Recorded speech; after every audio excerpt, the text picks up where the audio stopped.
Welcome to Grumpy's Laid Back Carvings. Today is going to be part one of the exotic wood blanks for my inserts for my molds. So enjoy. Using my standard carbide cutters. Of course, my round one, the square one, then I got my point. I'll get my shapes with that. Got my dust mask and my old vacuum cleaner going, so here we go. Vacuum cleaner starting. Alright, we're going to get this voiceover done this time. I say I use standard carbide cutters. They're standard. They don't have that negative rake or whatever that some use, but they're mini. It's a Savannah 3-piece mini carbide turning tool set. I got it off of Amazon back in 2021. I believe the price has gone down because I could have swore back then that I had like $200 invested when I bought the set, but looking it up now, it's $99 or something like that for the 3-piece set. It comes with a replacement set of cutters, and then you can order a replacement set of cutters through Savannah for like $20 for the set. But you can also get generic cutters out there and spend like $20 for 10 of your square cutters, or whichever set that you're buying at the time. There's different packages out there is what I'm trying to say, but this is what I use. I have some traditional lathe tools. They need to be restored. There's a lot of surface rust and stuff on them, and then I do not have the proper grinder wheel and jigs for my bench grinder, so it puts it out on that part. And then I feel that even if I had the proper wheel and jigs with my neck issues, I would probably end up pushing too hard on it, sharpening, and end up grinding it away. So I stick with the little carbide cutters because that's what I've been using for the past few years, and it's working so far. Now back to turning here. The piece that I did is the first piece of Purpleheart that I have. My wife bought me a exotic blank set for Christmas. Exotic woods. There was Babinga. This is the Purpleheart, zebra, black walnut, and cherry. Right here, I'm dividing it because I'm going to take this and turn it into 2 blanks for my roach clips with the epoxy. That's triangle cutter that I use right there is dull. You'll tell, I'm charring the wood right there with it. I was pushing too hard. I got to replace that one. I do have one that I sharpened. I just haven't put it on there yet. The only ones that I've replaced that I've sharpened so far is the square cutter, that one. And it cuts pretty good. I like using live centers. You see me using that a lot because I don't want to strain my motor as bad. The lathe that I have, the motor has brushes in it, and I've already burned them up. Excuse me, I've already burned them up one time and replaced the motor.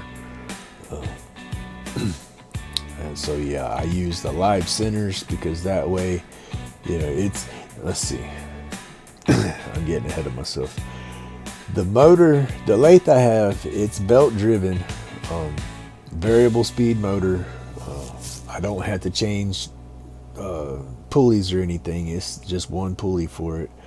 But the motor, like I said, has brushes in there. And with the live centers, you'll see when I push too hard, the piece of wood that I'm turning, that stops spinning before the motor stops spinning. And with the jaw chuck in there, if I push too hard, it actually drags down on the motor, and the more drag you cause on that motor, the quicker you're going to burn the brushes out. So that's why I kind of try to stay with the little live centers. I feel deep in my head that I'm preserving my motor this way, because I craft on a budget. I think we all craft on a budget these days, but I'd rather save up for a new lathe versus a new motor. Because I gotta save up for everything I get. It's like I said, I'm on a tight budget. Part of it, I guess, being disabled.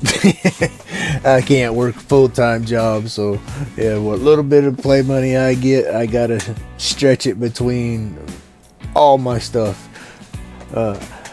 I'm on the medical marijuana. I do not do pharmaceuticals, and of course insurance is not going to pay for medical marijuana, so I have to buy that out of my pocket.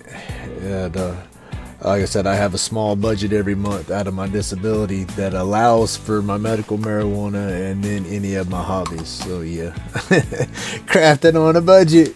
And like I said, I think we all been there these days and time. It's tight for everybody, it seems. But yeah, gonna save up for a lathe versus a motor. But you can see when I'm working my lathe, if you watch the base of the lathe against that padding there, you can see where I push too hard sometimes, as I don't have it bolted down.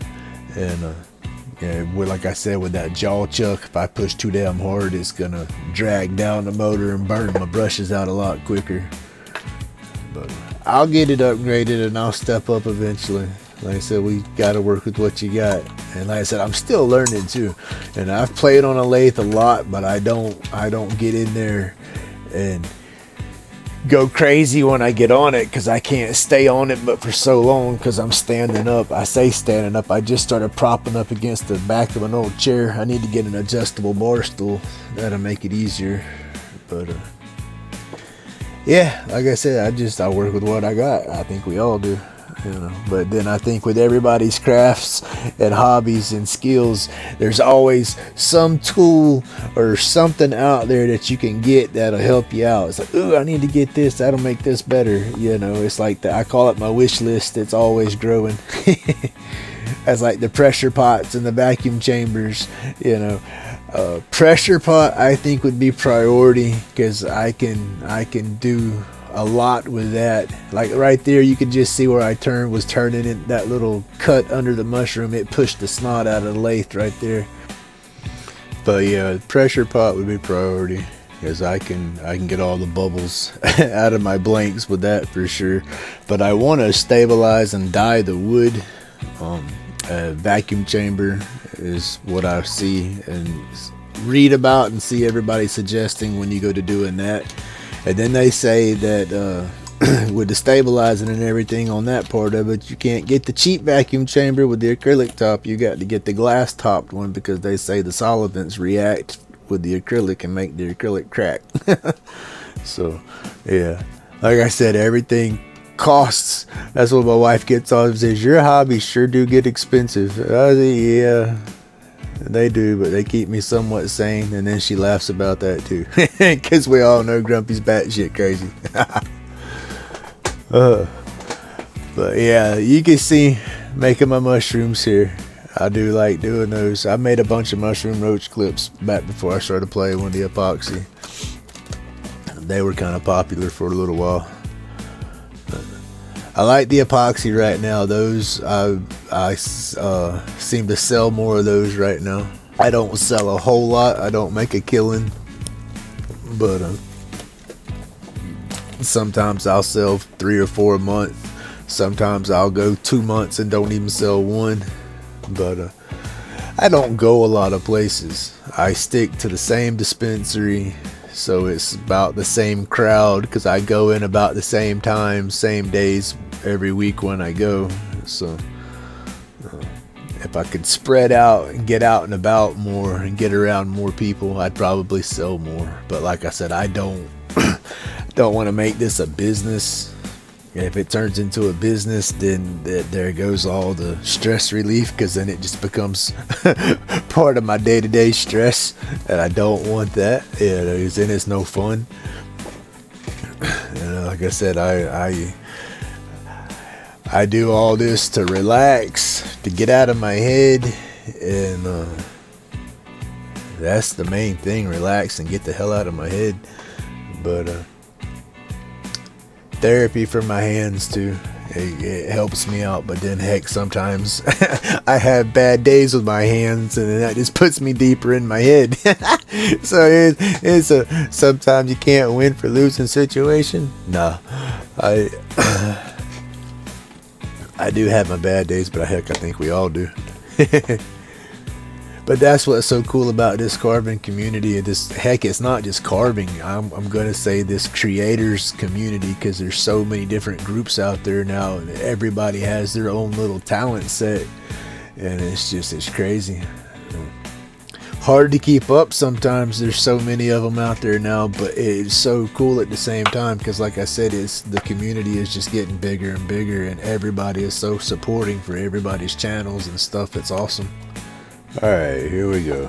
Mushroom's starting to get all polished up with the Yorkshire polish. I love this stuff. It's gonna bite me on this project here, you will see, but it makes this part turn out so nice. It does look good in the end. But thank you for watching the video, putting up with my babble. I'll get the next one out here soon. Like and subscribe. Check out my description. I'm gonna have Spike Williams' link out there. We got to get that spread around. Help that man get a power chair so he can get back out in nature. Help him get out of his head. Alright, y'all. Thank you. I hope you enjoyed. These voiceovers are crazy, but I got to get used to it. Alright, thank you guys. Like, subscribe, comment. Tell me if you enjoyed the video. If you prefer to hear a bunch of music and don't want to hear me talk, all that good stuff, just let me know. Alright, y'all have a good one. Stay safe.